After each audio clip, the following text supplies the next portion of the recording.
Don't pretend this is gentle. This is surgery. We're cutting out the parts of you that have been trained to be soft in a brutal world.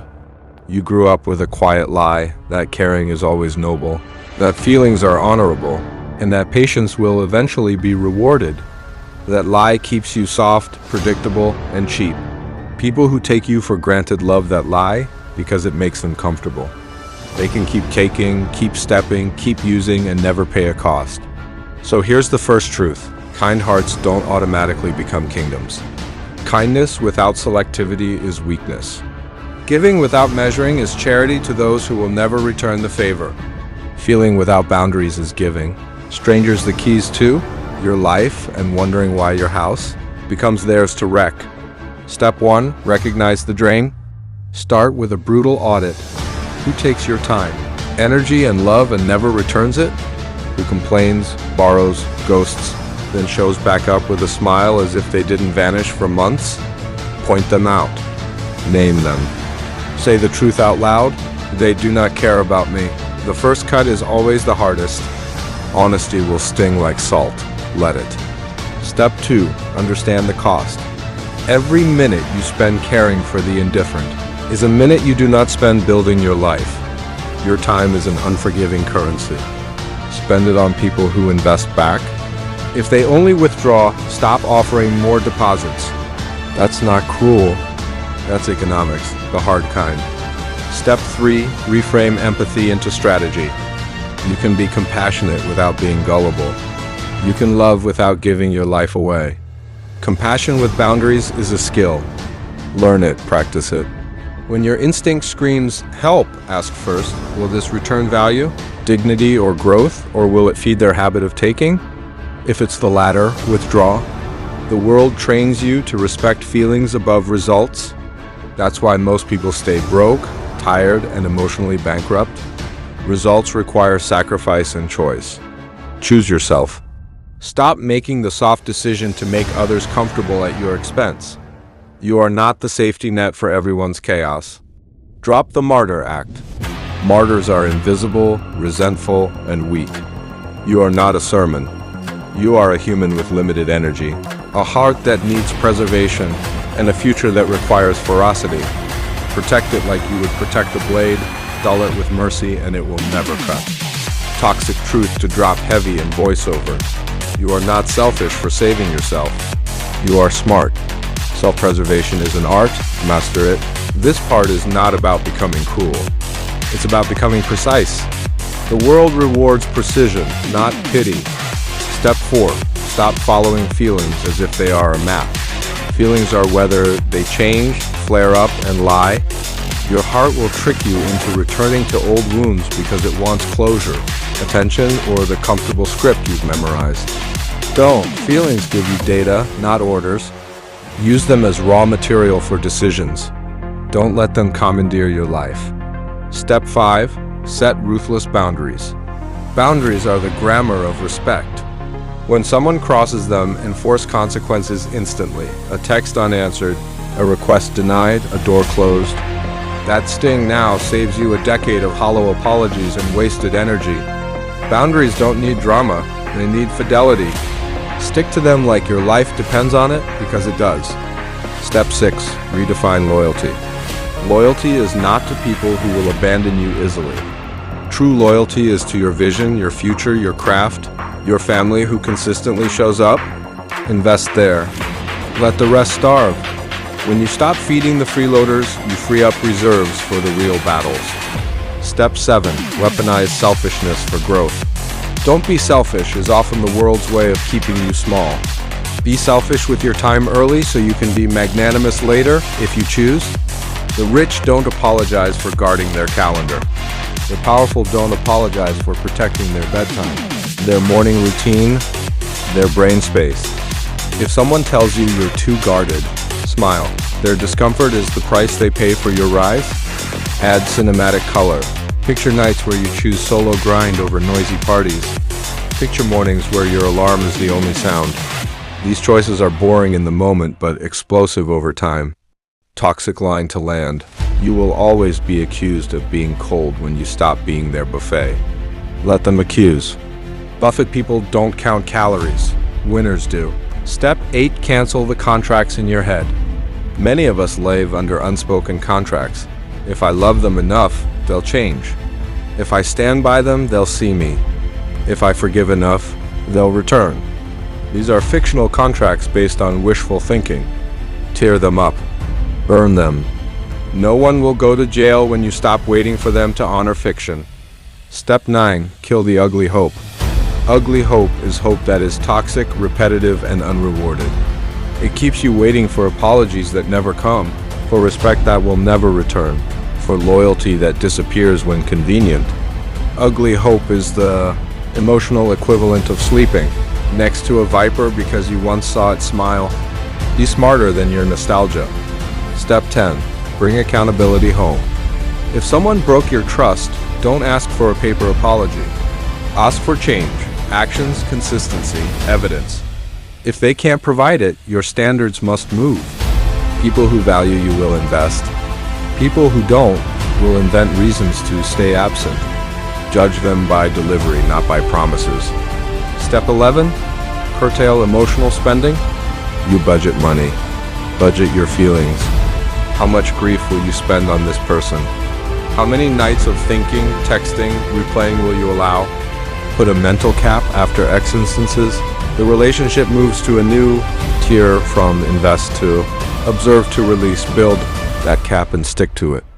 Bring poignancy. The hardest part is watching people you once gave everything to choose comfort over you. Let that memory be fuel, not chains. Convert disappointment into strategic detachment. Voice over hammer. Holding emotional IOUs will bankrupt you. Stop cashing blank checks issued by people who never had credit. This is where the real payoff begins. You've cut, calculated, canceled. Now build. Step 12. Reclaim your schedule like a king retakes land. Build a morning creed. Wake, move, learn, produce. Guard these hours like a fortress. The quiet hours are where empires are invented while others play at life. You're actually living yours. Step 13. Invest your freed energy on activities that compound. Deep work, skill mastery, meaningful relationships, health, trades that return more than they cost. These are the investments of power.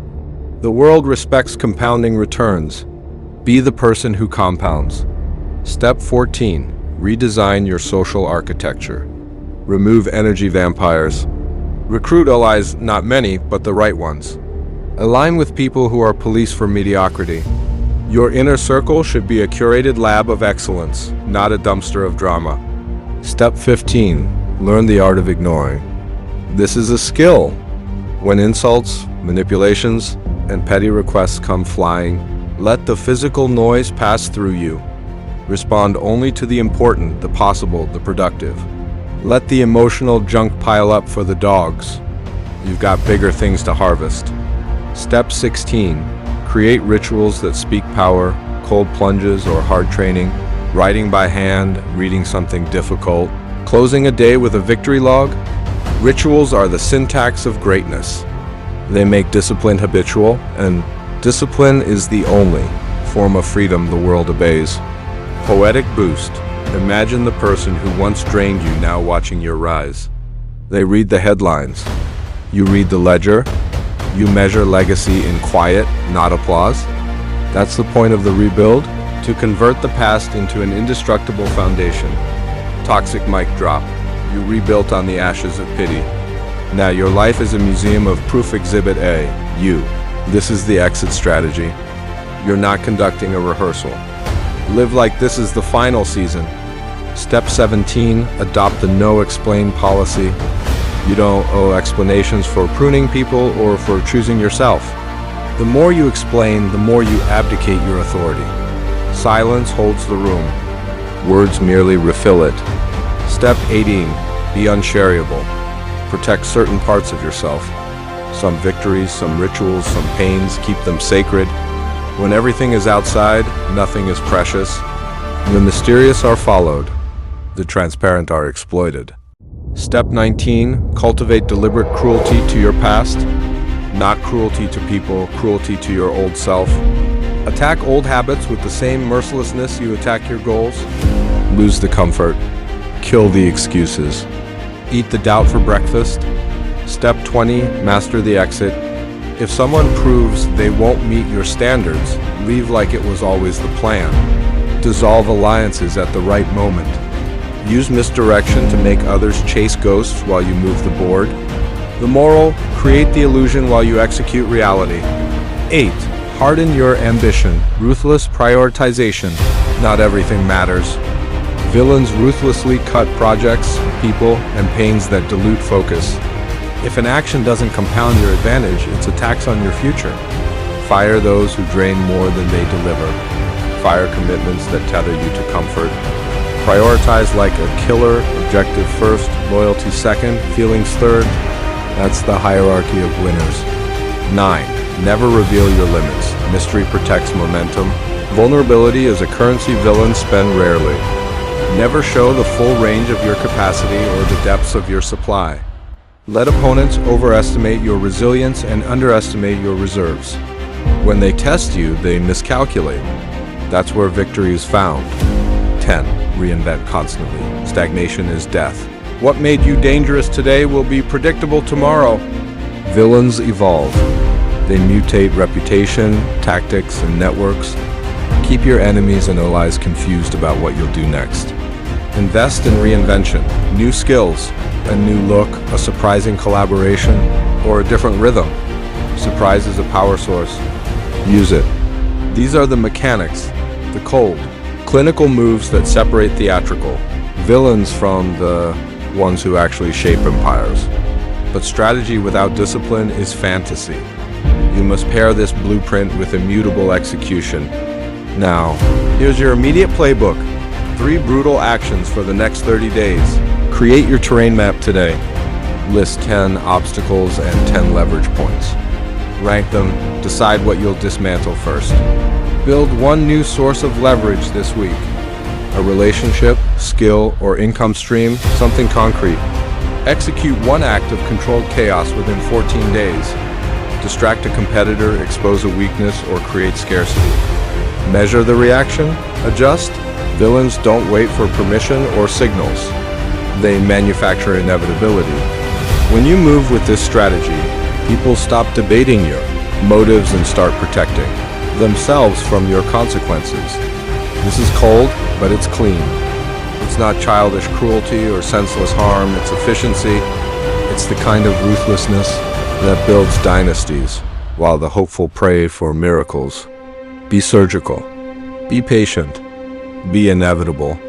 If strategy is the map, transformation is the relentless walking. Villains aren't born from a single moment of fury. They're assembled day by day, grind by grind, choice by choice. The war is not dramatic. It's repetitive. It's boring. It's painful.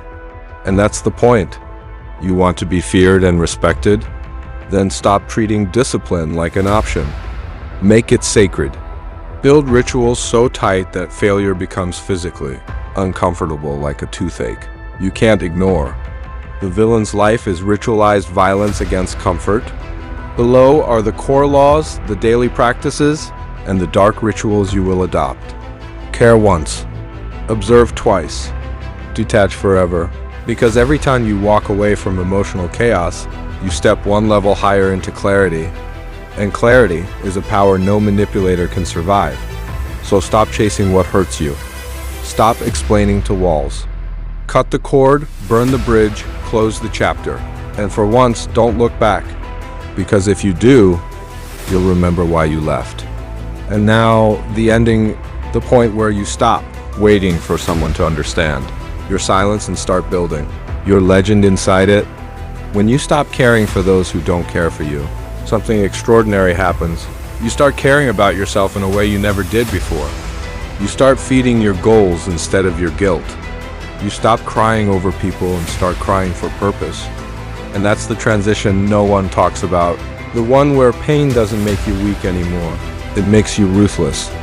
You become the storm they prayed you'd never survive. You become the version of you that doesn't beg, doesn't chase, doesn't explain, just executes.